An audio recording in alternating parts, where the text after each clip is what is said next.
you, giving you the recap of the Thursday night game. The Houston Texans coming away with the victory 13-9 over the Cincinnati Bengals.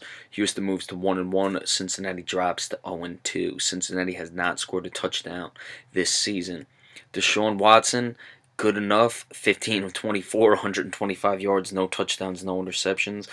The best real drive that I felt they had, apart from that touchdown drive, which was basically buoyed by the long touchdown run, what was it, 49 yards by DeShaun Watson, was the last play or the last drive they had on offense. They got the ball back and ran the ball a couple times trying to run the clock out. They couldn't really take a knee, but prior to that, where they were running some time down, they went down the field and were able to kick a field goal. And they actually opened it up a bit, going to DeAndre Hopkins. That is a lot down the left side of the field. A lot of comeback routes and those sort of things, so they opened it up in that regard. But other than that, they really limited Watson in this game. He was their top rusher, 5 for 67, 13.4 yards per carry, and the 49-yard touchdown run. Lamar Miller, 18 of 61, 3.4. Donta Foreman, 12 of 43.3. So the team altogether 35 of 168, which is 4.8 yards per rush. You take off that 49-yard run, that is 34 of 119, which is, still, that's not 4 yards per carry. That's well under. So you see how poorly they did really run the ball, and it was just that big run by DeShaun Watson, which was really basically the difference in the game. DeAndre Hopkins, the top receiver, 7 of 73. As we said, he was catching a lot of those on the last, real possession that they had offensively. Only 4 guys caught passes. Lamar Miller, 3 of 26. Tyler Ervin, 3 of 16. Braxton Miller, 2 of 10. Remember, they didn't have any of their tight ends. Jadeveon Clowney recovered a fumble. The team had 3 sacks, 2 of them by Bernard Rick McKinney, the other by Kareem Jackson. No interceptions. Nothing really of note in the return games. Kaimini Fairbairn was 2 for 2 in his field goals. Shane Leckler punted the ball 9 times. A lot of punts in this game, as you would expect, because these offenses were pretty bad. Andy Dalton, not good at all. 19 of 34, 216 yards, no touchdowns, no interceptions. Joe Mixon, the top rusher, 9 for 36, 4 yards per rush. Jeremy Hill, 6 of 17, 2.8. John Ross, 1 for 12. The team altogether 24 of 82, 3.4 yards per rush. So just terrible offense all the way around for the Bengals. A.J. Green, top receiver, 4 of 67. Alex Erickson, 4 of 62. Tyler Eifert, 3 of 42. John Ross lost the fumble. The team had 3 sacks.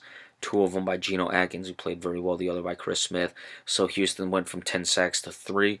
3 is not great, but that's about, what you'd see in most NFL games, especially with a team as strong as Cincinnati on the defensive line.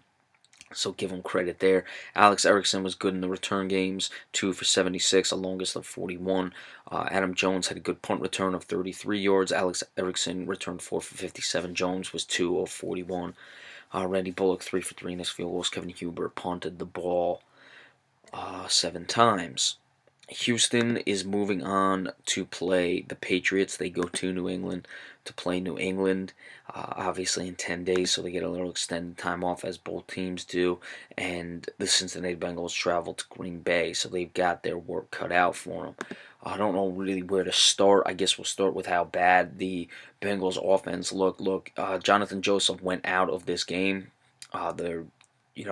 I would say Kareem Jackson is probably the best corner, but Jonathan Joseph is certainly a pro. He's been in the league a long time, and people could easily make the case he is the best corner for the Texans. So you lose a starting corner who's a quality player, and you still couldn't take advantage of it. You couldn't get the ball in the end zone. I know Houston has a good defense, but Cincinnati started the game with tremendous field position and just couldn't do anything. They had really only one chance. They got it inside the 15. I don't recall if they got it inside the 10. It was right before the end of the half, and they had to kick a field goal on 3rd down because there was only 6 seconds left. I didn't like the chances. Andy Dalton was under pressure a lot. Andy Dalton was off a lot. He missed a lot of throws. There was obviously the last throw of the game.